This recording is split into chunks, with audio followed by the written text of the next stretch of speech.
afternoon. My name is Ryan, and I will be your conference operator today. At this time, I would like to welcome everyone to the press briefing Deepwater Horizon BP oil spill response current operation update. All lines have been placed on mute to prevent any background noise. After the speaker's remarks, there will be a question and answer session. If you would like to ask a question during this time, simply press star, then the number 1 on your telephone keypad. If you would like to withdraw your question, press the pound key. Please note that today's call is being recorded. Thank you. I would now like to turn the call over to Lieutenant Commander Rob Wyman. Sir, you may begin your conference. Thank you and good afternoon, everybody. I'm the Chief of the Joint Information Center here at the Unified Area Command in Robert, Louisiana. Thank you for attending. With us today is Rear Admiral Mary Landry, Landry, the Federal On-Scene Coordinator. We also have Mr. Doug Suttles, Suttles, BP's Chief Operating Officer. We have Mr. Mike Prendergast, Prendergast, the Mineral Management Services Chief of Staff for the Gulf of Mexico region. We'll begin today with opening remarks, and then we'll take questions from members in the audience, and at that time we'll open up the phone lines to those that dialed in. If you would, please silence your cell phones or turn them off. If you would, raise your hand, wait to be called upon. We'll bring you a microphone because we're capturing the audio for today's conference. Please provide your name and affiliation before asking a question, and we will try to allow some time for follow-ups. Thank you.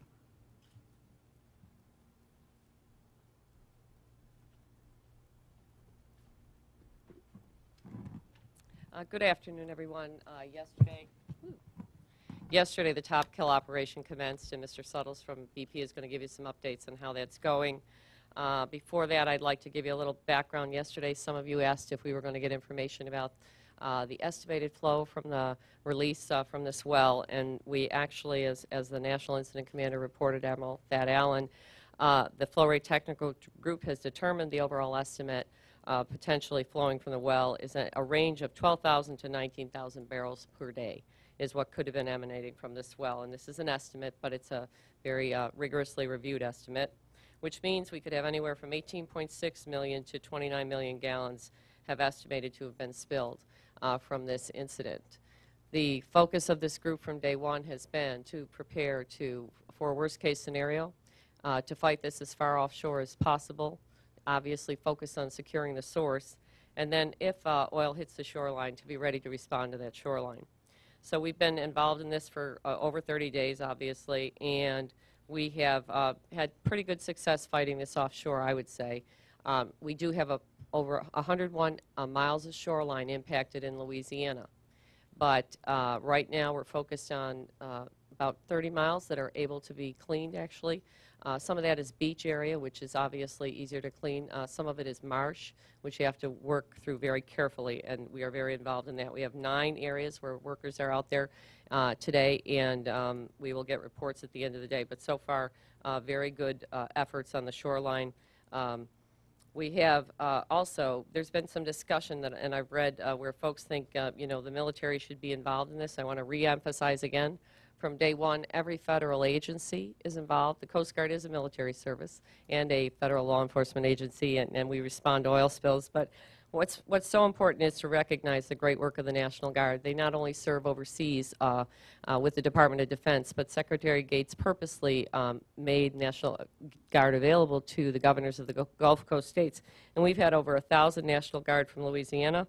Mississippi, we've had 63, Alabama, 312, Florida, 6 thus far, but all of these National Guard are authorized to have up to 17,000 National Guard troops if we needed them to respond to this fight. So we thank the efforts of the National Guard, certainly serving under their governors, and we also thank Secretary Gates for his support.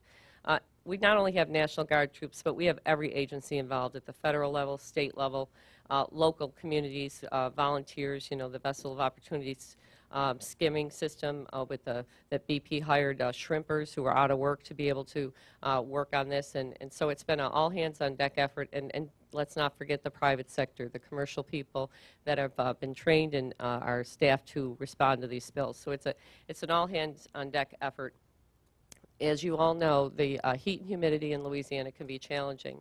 And we did have an incident yesterday where we had 7 people that were hospitalized with various symptoms: headaches, nausea, vomiting, shortness of breath. We've had teams, we've had safety officers as part of this response, and we've also had members of OSHA and BP's safety officers, as well as the Coast Guard's industrial hygienists and safety officers. So we are basically, these folks had all had the proper personal protective equipment on. They'd all received the required training to do this response, and fortunately, everyone is fine. What we will do is examine and conduct an investigation to make sure what we can do to ensure that these workers are all working in safe conditions. There is extensive air monitoring, water sampling, and work being done by both the state and the EPA, so we will continue to monitor this situation very carefully so that nobody is put in harm's way as they respond to this spill. Finally, I want to mention extensive work that we've done on logistics. I would call it logistics to support a response of this magnitude. Certainly, you've seen active work by over 1,300 vessels, but we now have reached a crescendo of more than 1 million feet of boom has been mobilized to this fight, and the boom keeps coming in. We had over 100,000 feet arrive just today for Louisiana alone, and we continue to ramp up as much as we need. But boom isn't the only thing that'll fight the spill. In some of these marsh areas, with the tides the way they are and as fast as the current flows, boom isn't always going to be the answer. However, we work very hard to boom off these areas as much as possible, use sorbents and other means. We have shallow water skimmers, nearshore skimmers. We have skimming going on offshore, and there's a tremendous amount of resources down here to fight this fight. We have used dispersants. I know that people are very concerned about the volume of dispersants. The EPA and the Coast Guard actually requested that we reduce it to as much as possible and issued a directive to BP.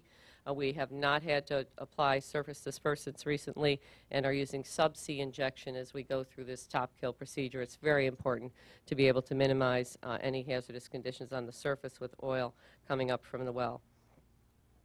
I think I'll stop there and let Doug give you an update on Top Kill, because you're probably very eager to hear about that, and then we're obviously available for any questions you might have.